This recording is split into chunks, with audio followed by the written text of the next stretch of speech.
Galgotia university को already काफ़ी लोग अनाप शनाप बोल रहे हैं और गालियां भी दे रहे हैं। वैसे मैं इन्हें क्या ही बोलूं जब इनके नाम में पहले से ही गान और गोटिया है। वैसे ये तो सरनेम है जो आया था हितेंद्र दयाल गलगोटिया से, जिनकी 1930 में दिल्ली के कनॉट प्लेस में एडी गलगोटिया एंड सन्स नाम का बहुत ही प्रसिद्ध बुक स्टोर था, जिसे बाद में उनके बेटे भगवत दयाल गलगोटिया ने आगे बढ़ाया और अभी उसी काम को आगे बढ़ाने वाले हैं भगवत दयाल के बेटे सुनील गलगोटिया, जो कि अभी कुलपति ऑफ गलगोटिया यूनिवर्सिटी भी है। काम चल ही रहा था कि इन सभी गलगोटियों की गोटियां नेहा मैम ने फोड़ दी।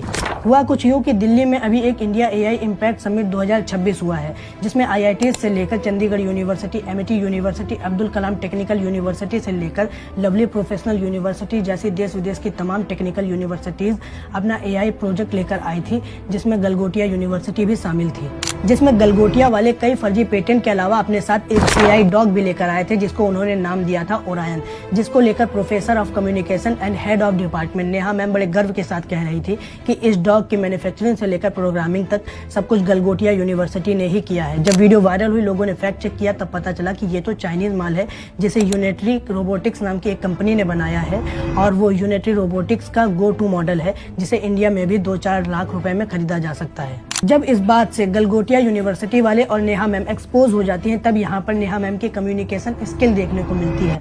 जो मैम पहले बोल रही थी कि रोबोट की एंड टू एंड प्रोग्रामिंग से लेकर मैन्युफैक्चरिंग तक सब कुछ गलगोटिया यूनिवर्सिटी ने किया है, अब वो अपनी बात से पलट रही हैं और बोल रही हैं कि हमने तो ऐसा बोला ही नहीं है, हम तो ये डॉग चाइना से खरीद के लाए हैं बच्चों को सिखाने के लिए, इसीलिए अभी भी स्टिकर भी लगा हुआ है।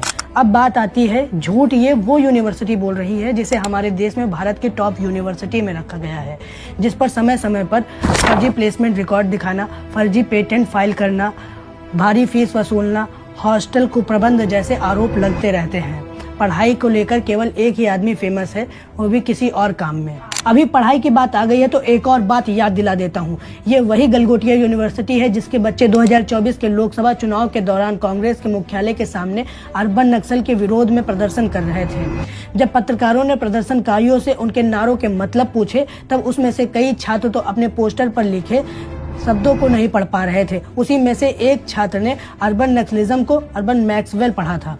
ये तो बात हुई आज की गलगोटिया यूनिवर्सिटी की कि उन्होंने झूठ बोला और ओवरफ्लेक्स करने की कोशिश की। वैसे ये कोई नई बात नहीं है, रोबोटिक्स को लेकर झूठ बोलना और ओवरफ्लेक्स करना हमारा ऐतिहासिक है। हमारे इतिहास में बताया गया कि हमारे पास उड़ने वाले जहाज थे और सेना में रक्षा करने के लिए रोबोट थे।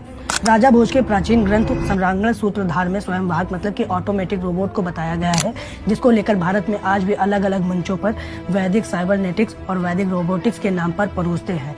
ये लोग कभी नहीं सोचते हैं कि कुछ नया खोजते हैं।